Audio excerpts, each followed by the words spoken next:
Hi, I'm Prantik from Happy Marketer. We are one of Asia's leading digital consulting firms. It's been a fantastic 10-year journey. We help brands figure out what's the best digital strategy to advertise their brand, to figure out what their data strategy is, and how do they scale and grow. My journey began in India. I grew up in India, moved to Indonesia to do my studies in A levels. My family had moved there, and then I moved to Singapore in 2001. And I think I've been an accidental marketer. I wanted to be a cricketer, right? It's only thanks to a degree called technopreneurship that NUS started somewhere in 2003 that I just realized that there's a domain called marketing. I had no idea.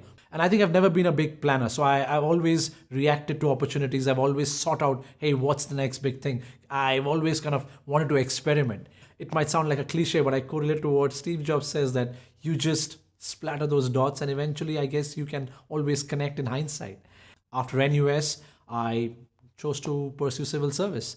Now, I know in Asian families, especially in Singapore, that's the pinnacle of achievement in many, many cases. So I was in charge of helping mobile and tech companies internationalize. And that's when I really got extremely curious about this whole notion of startups. I come from a traditional Bengali, Indian family, and where entrepreneurship isn't something that we all aspire for. After my civil service career, I realized I had a good 3.5 years, but I wanted to experience something on the private sector side. I had realized the importance of brand building, advertising, marketing. The lesson for me with Strategy Com was, I think, one of how do you manage different cultural differences? So I took a Singapore concept, I went to India, and I realized it was a massive failure. Because not that brand consulting was not relevant in India, but the very definition of brand consulting was very different. And I chanced upon my next opportunity in Pinstorm, which was a rising digital agency in India. And there was a very unique opportunity for me to head sales. And I realized that probably one of the best ways to venture into digital was to start off with the sales function. So I said that would be good impetus for me to figure out what this whole digital thing was all about. And this is circa 2009, where Google had just set up their operations in Singapore. Digital was a very, very confusing term. It was an industry which probably didn't exist. I was a big believer in digital because in the strategy consulting world, one of the things I realized was I wasn't sure of what I was selling. In digital, what happened is I could actually figure out that by selling strategy plus execution, I could actually make a dent, make an impact in what the business was doing. I realized I was pretty good at what I was doing. I managed to close a lot of deals. I was also executing. And suddenly I caught up with Rachit, who was my mate from college. And he said, hey, look, I know you're doing great at Pinstorm in terms of selling digital marketing, in terms of social media, in terms of display. And Rachit's focus was on search engine marketing, SEO, analytics, more on the tech side. So he said, why don't we kind of group together, figure out a new structure and get you on board. When I decided to take that plunge, it wasn't an easy one. It took me 6 months to convince myself and my parents. And I think what was important is for me to realize that I wasn't going to be just an employee anymore. I was going to be a shareholder. It was exciting because I realized I had to be a employer and an employee as well, and a shareholder, which comes with fiduciary duties. And I had no business acumen in that sense. I had no business degree. All I knew is, I had to apply common sense. I had to trust my gut. I think one thing that I've learned in business is you have to, no matter how much knowledge you have to trust your gut. So Happy Marketer was started by Rachit and Dave Liam. I was a third partner. So suddenly from a two-wheel automobile, it was a three-wheel drive. And it's interesting yet difficult because we brought different perspectives. Rachit and I had a chemistry from university. Dave, of course, had great chemistry with Rachit because that's how it started. But now with three partners, we obviously had to figure out a common strategy and a common direction. So I think our focus back then was how do we sell as much as we can? How do we deliver and how do we collect cash? Suddenly the entire onus of your life and your employees' lives, we of course had just a couple of employees, but nonetheless we had to pay their bills and salaries, was on us. It was tough, but I think we're very happy that Rachit and I stuck through this.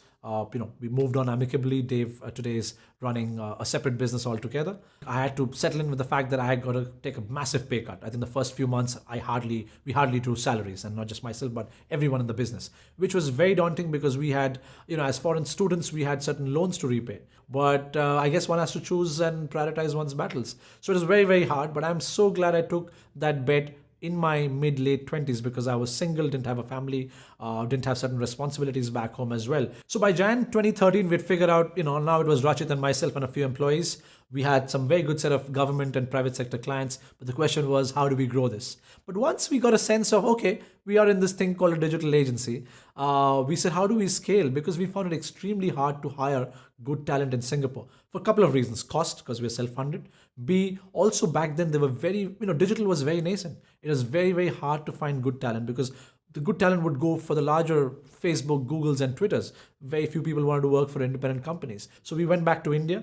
Rachit comes from Bangalore, I come from Pune. We said we'll set something up there. But our big move in 2012 April was a couple of things. A, setting up a India offshore center for delivery. B, to hire a couple of very strategic people who have stuck around with us till date. And then there was this whole noise about how do we expand to Southeast Asia. But I think that was a massive lesson for us to learn is, we went ahead, we pitched for clients, we won some business, and we were very excited about it. But I think what we didn't figure out is the element of cash collection, the element of contracts and legal issues, which again, when you're doing business in Singapore, one doesn't realize how lucky one is, given the sanctity of the law, given how law is enforced, how businesses are very fair. But moment you step out into any other ASEAN country or even in China or India, it's a completely different ball game. So we burnt our hands in a couple of cases where we delivered work but we couldn't collect cash, and that was a nightmare-like scenario because, again, we're self-funded. So we decided that modus operandi was not going to work for us. So we said if we ever do step out to emerging markets, it was going to be with partners. As we started scaling up Happy Marketer, two things happened. We realized that for us to position and differentiate ourselves, we got to find our niche. So we realized that we're not a typical creative media agency. Our strength is data-driven marketing. We're extremely strong in analytics, marketing, automation, loyalty. The other thing that we realized very early on in the game in 2011, if I'm not wrong, is the power and the importance of training. So we said we're going to do training on a commercial basis. And our first break came when Google reached out to us saying, we want you to run Google Classroom for us in Southeast Asia. So we took the global curriculum of Google Classroom and localized it and started running public programs. But the dilemma was, again, the key question, who are we? Are we a training company teaching people how to do things? Or are we an agency or a consulting firm executing? And that dichotomy kind of forced us to say, let's separate things out. So we kind of spun off an entity called Future Marketer with another partner of ours, Taru Jain, who comes from an agency background. He was a CEO at XM. And he was very, very motivated about training. So we said, hey, let's figure out a model where we could start Future Market and offer digital training, both at senior leadership as well as at middle and junior leadership. The partners that worked in our favor, so I think a lot of credit goes to Google. As I said, Google Classroom was a big one for us. And today, as we stand, we're the only agency partner across APAC which is certified and a certified reseller for Google DoubleClick advertising, for Analytics 360, for Google Cloud, as well as for Google Training. Also, what we realized is we need to find new partners. So we reached out, we had some great conversations with one of the largest management consulting firms in the world as they were scaling their business practice in Southeast Asia. So today we are in partnership with them where we have a digital marketing program as part of their larger offering.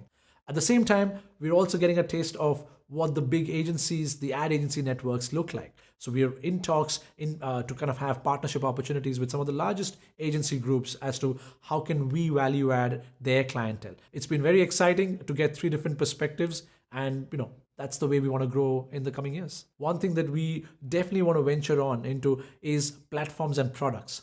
There is data visualization tools that have been extremely useful for some of our large FMCG and banking clients. Also, what we are investing a lot is in R&D in terms of AI and machine learning. It's been, overhyped, a lot of conversations in the marketing world, but hopefully we are amongst the first in Southeast Asia to bring really useful marketing applications for brands and businesses to leverage machine learning and AI. We're at a very critical point of our growth where, we have different entities. We are looking at regional scale. And the question comes is, can we scale on our own? And do we take outside money? When I look back that I was just 27, 28 when I kind of got into it, I'm extremely grateful to my family, to Rachit, and a lot of people who pushed me into the journey of entrepreneurship. Like I said, I'm an accidental entrepreneur, accidental marketer, because I don't have training in marketing. I started off as a civil service employee. I wanted to be a cricketer. I think it's futile trying to predict life. I think it's important to live life and just take one step at a time, take it one day at a time. And I'm extremely positive and extremely optimistic about the fact that the industry, there's a lot to be done, a lot of great work to be done. And I think we're on the cusp of some great innovation in Asia. I'm hoping that by the time I'm 46 and look back 10 years back, I'm sure the journey is going to be even better.